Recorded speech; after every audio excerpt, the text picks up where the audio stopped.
Hi, I'm Nana Adu Ampofo. I'm co-founder and joint managing partner of Songhai Advisory, which is a strategic advisory firm supporting investment in Sub-Saharan African countries. Our clients come from the public and private sectors and are engaged in decision-making in the region.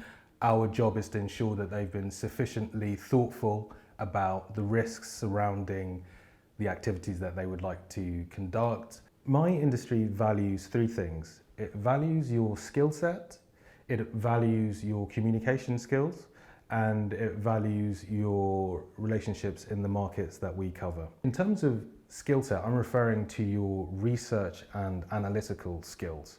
I come from a political economy background. How well do I apply economic analysis or political risk analysis? The communication skill refers to your ability to move those analytical or research capabilities and present them to our client in an actionable format for them. Relationships are valued because they are a key part of the research process. If you're going to find current information, you're going to rely on relationships to do that. So not your existing relationships, but probably more than that, your ability to form relationships. So the core skills for the industry are a starting point for my company. After that, what we value is intentionality, accountability, consistency, and love for our countries, love for the work that we're doing, and love, i.e. your responsibility towards our clients, your stakeholders. At the risk of starting back a little bit too early, my career path begins with the fact that I am of Ghanaian origin. So I was born in the UK to Ghanaian parents, but around 8 years old, I was sent to live in Ghana with my grandfather for a few years. That experience, that time, sowed something in me that has kept me going through my studies, from economics at A-level through to undergraduate politics and economics, postgraduate economic development and policy analysis. I've always been interested in Sub-Saharan African countries and particularly Ghana. After having studied economic development and policy analysis, I worked with a political strategist in the UK who was a mentor to me. I worked at the UK's Department of Trade and Industry for a period of time, working in their competitiveness team. The next role that I took, and actually a real launching point for the rest of my career, was an internship at the UN Conference for Trade and Development. It was an unpaid internship in Geneva, one of the most expensive cities in the world. I do not come from an extraordinarily wealthy background, and yet this was a worthwhile investment that turned into consultancy contracts and then into an assistant economic affairs officer position. After that, I returned to the UK and started work at an international market intelligence company, working with private sector companies who wanted to understand sovereign risk and country risk and economic risk. Around 10 years ago now, I started Songhai Advisory with a business partner called Kisi Ajman-Togabo. We both met at this same previous employer. I can actually remember a speech by the head honcho who'd come to London and was giving us a speech, an uplifting speech to the team, saying, guys, we're moving into the next big thing, which is Asia.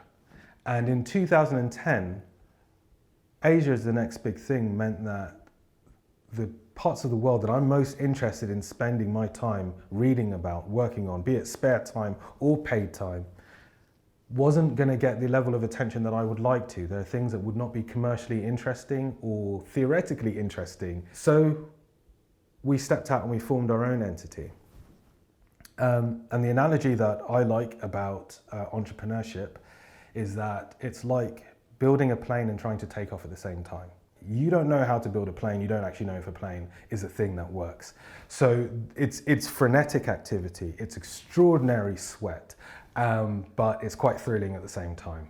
I'm also a managing consultant at a partner firm called Fitzrovian, and I'm also a non-resident fellow at the Africa Policy Research Institute, which is a think tank seeking to amplify African positions and positively influence EU-Africa policy in both directions. That's actually a really Difficult question, because I'm a managing partner and co-founder at the firm, which means I do whatever the company requires of me. We started this company because we love this subject matter and because we think we can do some good in the world with it, and get our daily bread out of that at the same time. But that vocation is research and analysis and consultancy and all of that.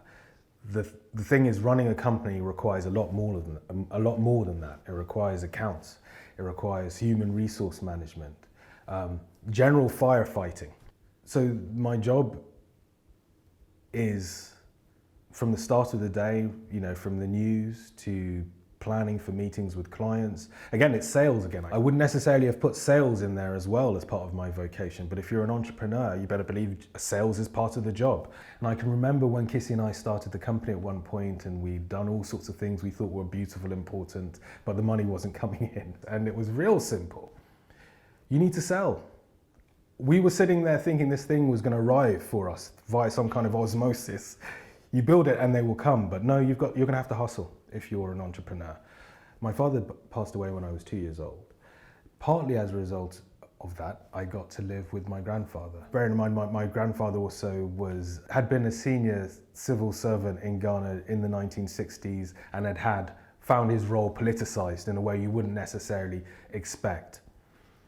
And the stories that he used to tell, and the way that people would treat him when he was walking around town as an older man. All of this made me love Ghana and made me love thinking about Ghana. I grew up in London, in South London in the 1990s, Paul Condon's London, which are the head of the Met at the time. It was a debate about what does it mean to be a black person.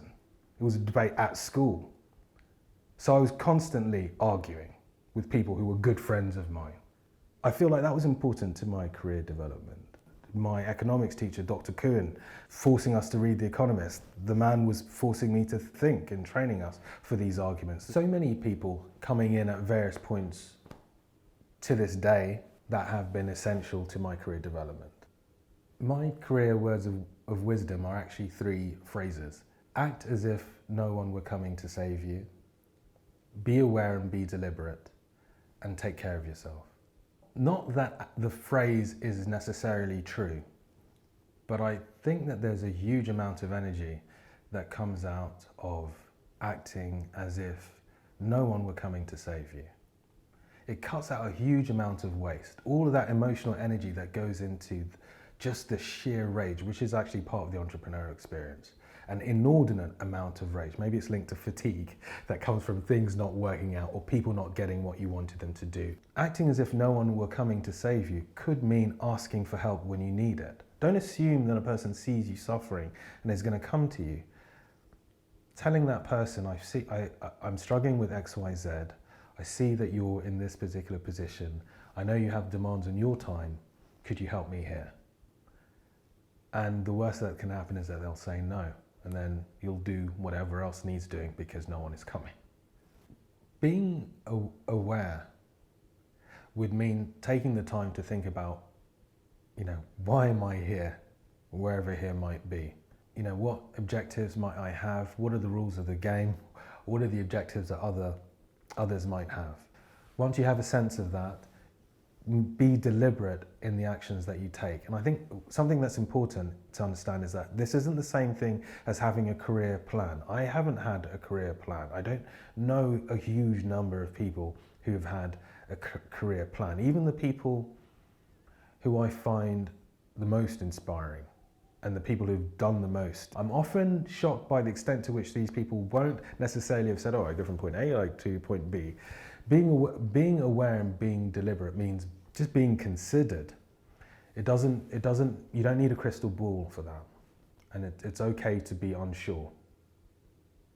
I think taking care of yourself means to take stock of how you feel, really, and not to be too hard on yourself, but also to invest in yourself. Take care of yourself in the way that you would a younger sibling of yours if you were watching them. What would you do for that person? Do that for yourself.